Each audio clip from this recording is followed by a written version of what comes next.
Iván. Bienvenidos a The History Channel. Hay fragmentos de la historia ocultos en el corazón de las ciudades. Relatos escondidos que en realidad duermen frente a nuestros ojos en esquinas, plazas, calles y monumentos urbanos. La ciudad nos está llamando porque siempre hay una historia escondida en la jungla de cemento y hoy vamos a descubrirla.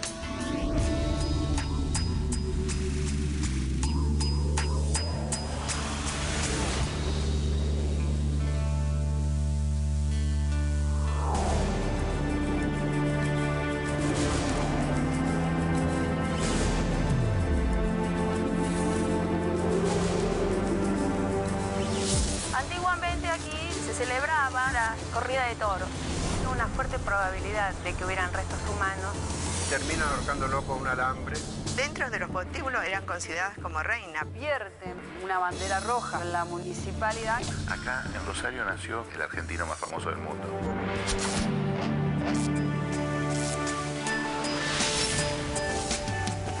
Estas son las historias de Rosario, una ciudad dinámica, moderna y cosmopolita con más de 1 millón de habitantes, donde conviven misteriosas leyendas y profundas pasiones. Situado a orillas del río Paraná, Rosario no tiene fundador probado ni fecha cierta de fundación. Esta extraña particularidad dio lugar a una serie de teorías que tratan de explicar cómo fue que nació y creció una de las ciudades más importantes de la Argentina. Sin embargo, ninguna de esas teorías encontró pruebas ciertas acerca de la identidad del fundador.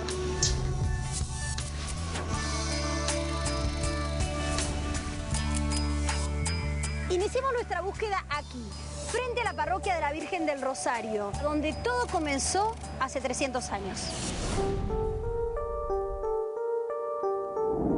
Rosario no tiene una fecha de fundación, Rosario no tiene un acto fundacional a diferencia de la mayor parte de todas las grandes ciudades de Argentina y de Latinoamérica.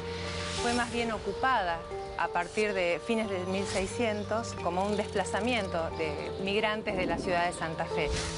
A finales del siglo XVII, el capitán Luis Romero de Pineda recibió de parte del rey de España un territorio al borde del río Paraná, sin propietarios ni pobladores. Ahí se estableció con su familia y se convirtió en el primer habitante de la actual ciudad de Rosario. Luis Romero de Pineda se había ubicado en el marco de los principales santafesinos. Participaba del cabildo, también de distintas ofensivas, expediciones ofensivas que se llevaron adelante contra los indios. En 1786, el gobernador le concede la merced de tierras y podríamos decir que es el primer propietario oficial de estas tierras. En la misma época se rompe la precaria paz que había entre los pobladores y los indígenas y empieza una pequeña guerra que produce una gran inestabilidad e inseguridad en la zona. Santa Fe comienza a tener problemas por las incursiones guaycurú. Muchos de los vecinos comienzan a desplazarse lentamente hacia tierras que son más resguardadas del asedio indígena. Estas tierras, digamos, es lo que se conoce con el nombre de Pago de los Arroyos.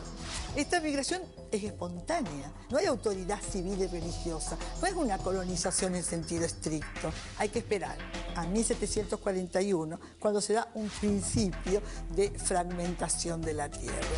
De a poco, lo que años después sería Rosario seguía creciendo. A principios de 1700 había unos 200 pobladores, pero aún ninguna fundación. Hasta que llegó Santiago de Montenegro, un nuevo personaje que cambiaría la historia. Santiago Montenegro era uno de esos vecinos que habían emigrado de Santa Fe. No solamente va a convertir en propietario, sino que se va a convertir en el mayordomo de la parroquia que va a construir en las tierras que él va a donar a la iglesia con ese objetivo. A medida que se va consolidando la propiedad de Montenegro, se va focalizando el núcleo de la vida de este caserío en torno a la capilla, los pobladores que no habían accedido a la propiedad buscan ubicar sus casas cerca del oratorio, por lo que se hace necesario encontrar un punto de aglutinamiento y contención. La importancia fundamental de la vida religiosa hace que sea la capilla. El culto a la Virgen era un elemento que articulaba la vida social. Entonces, bueno, comienza una simplificación. Es la Virgen del Rosario, en la capilla del Rosario, y comienza, bueno, esta idea de que queda llamándose Rosario.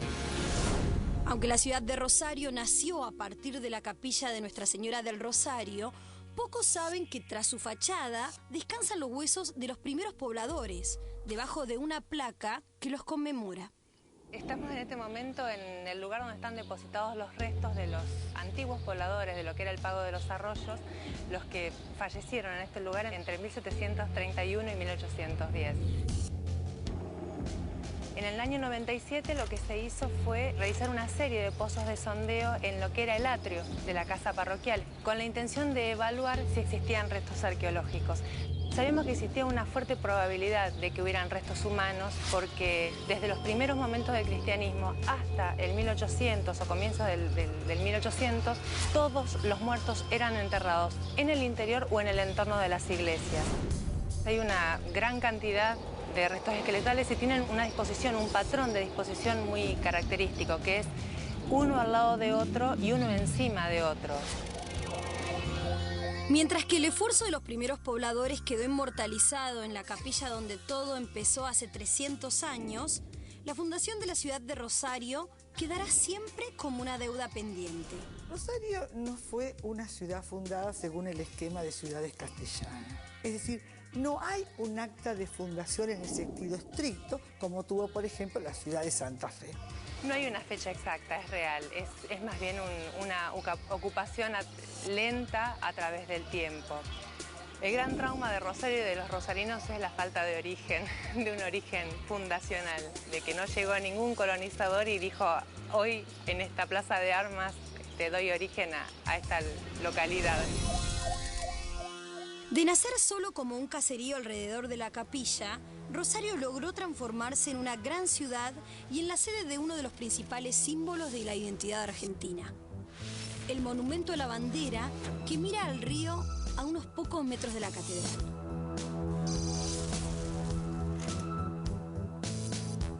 Este gran monumento recuerda el día en que el general Manuel Belgrano dio juramento a la primera bandera argentina. Sin embargo, pocos saben que 130 años atrás, Nicolás Grondona, un ingeniero y patriota entusiasta, fue protagonista de otro hecho histórico, la construcción del primer monumento a la bandera.